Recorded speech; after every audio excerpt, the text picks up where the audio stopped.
Et au moment où Rousseau écrit ça, il a en tête la théorie du climat de Montesquieu. Donc là aussi, une certaine incompréhension. Quand on ne sépare plus l'homme et la nature, mais les mots peuvent retrouver un sens plus riche. Voilà. Alors, merci d'avoir évoqué Rousseau. Je suis obligée là de vous poser des questions un peu directes sur toute une tradition philosophique que vous connaissez, même s'il y a des dissensions en elle. Est-ce qu'on ne simplifie pas un peu la donne? Rousseau, vous venez de le dire, il y a une vraie pensée de la nature dans laquelle nous sommes chez Rousseau, et le romantisme ensuite prolongera cela. Mais j'oserais même demander, Philippe Descola a évoqué Galilée, Newton, Descartes. Il y a cette fameuse formule de Descartes, être comme, maître et possesseur de la nature. Il ne faut pas oublier le comme. Est-ce qu'on ne durcit pas un peu les choses?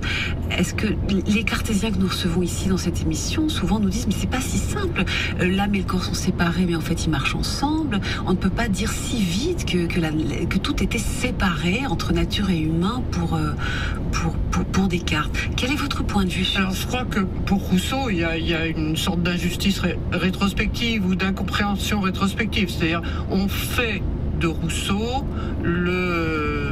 l'apologiste d'une nature, alors que Rousseau ne pense jamais la nature comme une substance séparée. Et donc ça introduit... Donc lui, ça va. Je dirais, il est déjà comme ce que vous souhaitez. Oui, il y a une histoire, une histoire que raconte Rousseau dans les rêveries du promeneur solitaire, et qui permet de remettre en cause des idées reçues sur la séparation complète. Rousseau, et c'est au moment où il a beaucoup d'ennuis avec la France, mais aussi la Suisse, donc il se réfugie dans une île, et dans cette île, il va sur même un petit îlot, et il monte, et il se retrouve, et il se moque de lui quand il dit ça. Il se retrouve tout seul, si heureux, loin des hommes. Bon, il se moque de lui parce qu'il dit je me suis pris pour Christophe Colomb, et il n'aime pas Christophe Colomb, donc il se moque de lui. Et puis il entend un bruit. Alors c'est la montagne, c'est les fourrés, c'est la nature avec un grand N.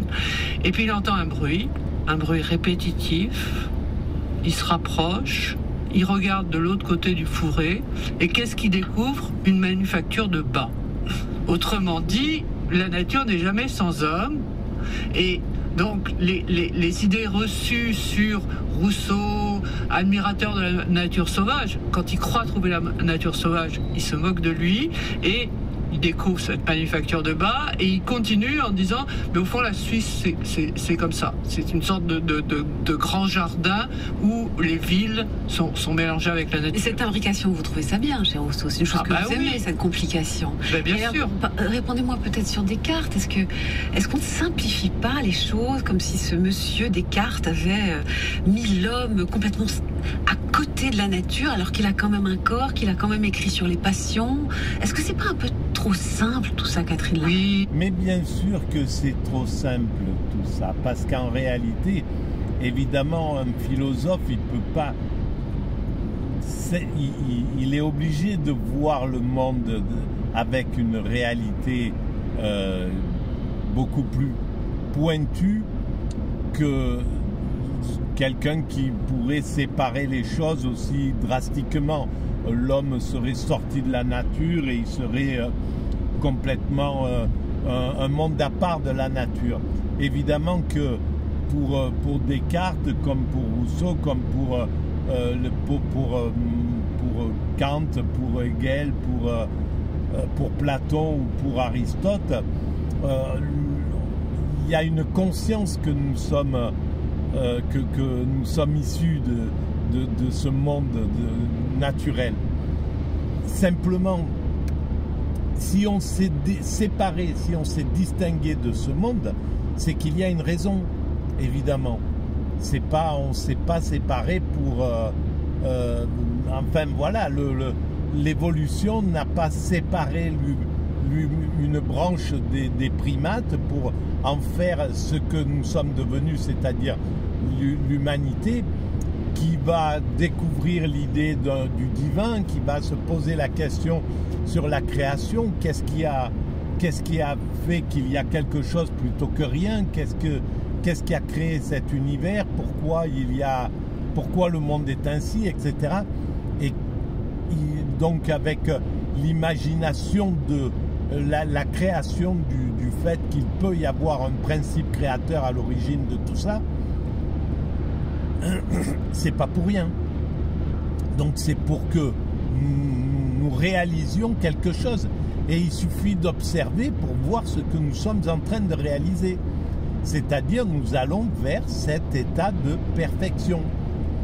Nous construisons cette perfection, c'est-à-dire un état qui est à l'opposé de ce que vivent nos cousins primates, de ce que nous vivions à l'origine lorsque nous étions des primates naturels.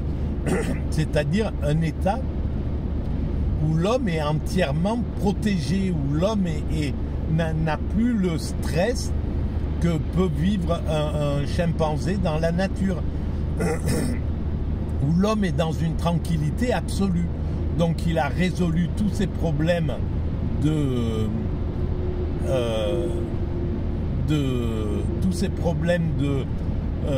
prédation autour de lui-même, tous les problèmes liés au climat, tous les problèmes liés à son questionnement, tous les problèmes liés à son comportement, au fait que l'homme est un loup pour l'homme encore, etc., que l'homme représente un danger, tout ça, ça sera résolu. Il faudra peut-être 2, 3, peut-être 10 siècles, mais peu importe, l'humanité, elle a le temps d'évoluer, elle a le temps d'aller vers cet état-là.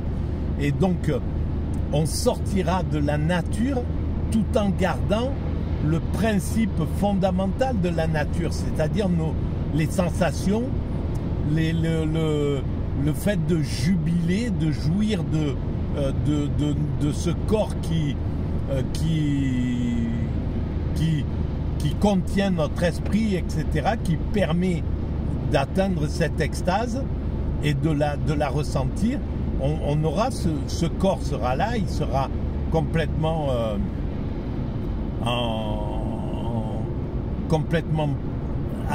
il aura atteint lui-même sa perfection, mais pas une perfection technique où il est survolté, ce que cherche à faire le système. Ça, c'est juste un passage dans l'évolution. Le fait qu'on essaye d'augmenter l'être humain, etc., etc. Tout ça, c'est juste un passage. Il est clair que un être humain qui a éliminé tout le stress, qui a éliminé tous les problèmes, il n'y a aucune raison qu'il tombe malade. Il n'y a aucune raison qu'il n'aille pas à 200-300 ans peut-être, et peut-être davantage, je ne sais pas, grâce à la science qu'on arrivera à faire derrière ça. Mais en réalité, c'est pas d'augmenter l'homme, c'est de lui permettre à ce corps qui est fait pour vivre tant de temps, de les vivre dans le plaisir, dans la jubilation, dans l'apothéose de ce qu'il est. Voilà.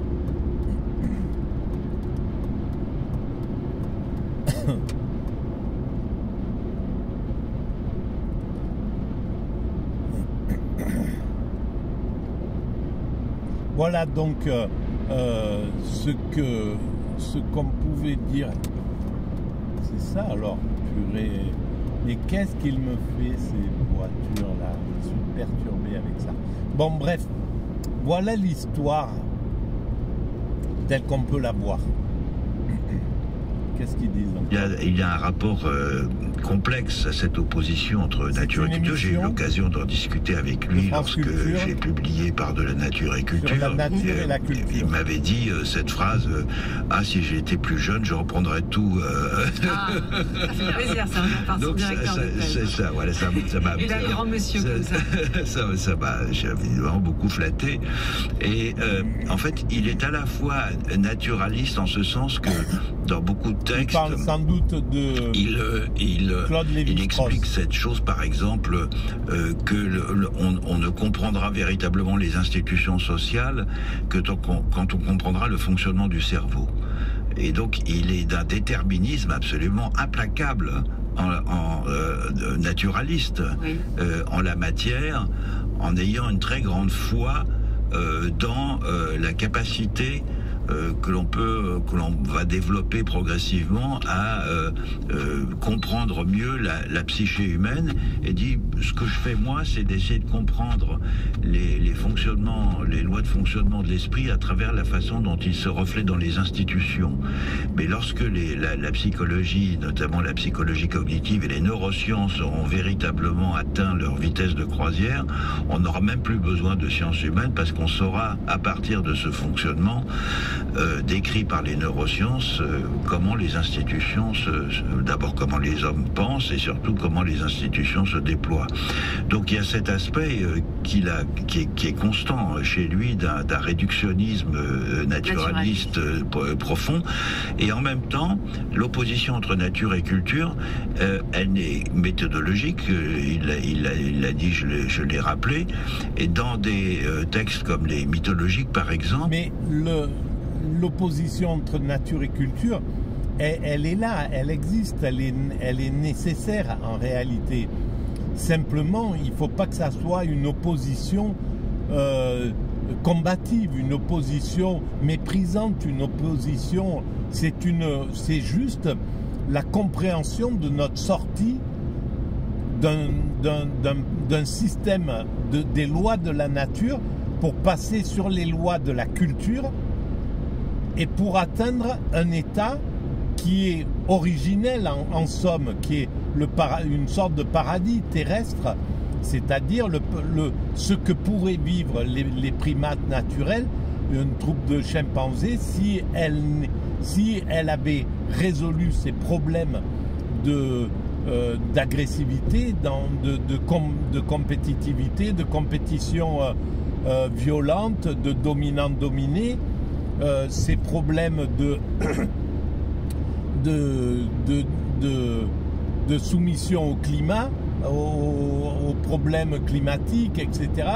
Donc où ils ne sont pas les maîtres en réalité de leur propre, de cette tranquillité. Ils sont soumis aux prédateurs, etc., etc. Donc c'est ça que nous enlevons, que l'humanité s'acharne à écarter de son parcours. Et c'est tout le travail de notre évolution. Et dans quelques siècles, on aura résolu ça. On l'aura entièrement dépassé. Et là, on sera dans cet état d'extase, de bonheur, de béatitude, où le corps ne s'use plus, où le corps ne s'épuise plus, où il n'y a plus... voilà, après le corps, il peut durer vraiment longtemps. Un corps qui ne subit plus d'agression, de violence, etc., etc. S'il est juste en jubilation, et là l'humanité aura compris comment gérer ça. Et donc c'est pas d'arriver à l'homme remodelé où il a un organe qui va pas, on lui change, etc. et il repart au boulot et voilà. Et il peut supporter du stress de plus en plus. Non, c'est pas ça le destin de l'humanité. Voilà, c'est un passage, ça, de l'évolution humaine. Voilà. Donc c'est la deuxième partie de cette écoute sur l'émission de France Culture. Voilà. Et si vous voulez soutenir cette vision un peu atypique de l'évolution, vous pouvez mettre des pouces, vous pouvez vous abonner, vous pouvez écrire des commentaires, envoyer le lien à vos amis et aller visiter le site mécaniqueuniverselle.net. Merci de votre écoute, à bientôt.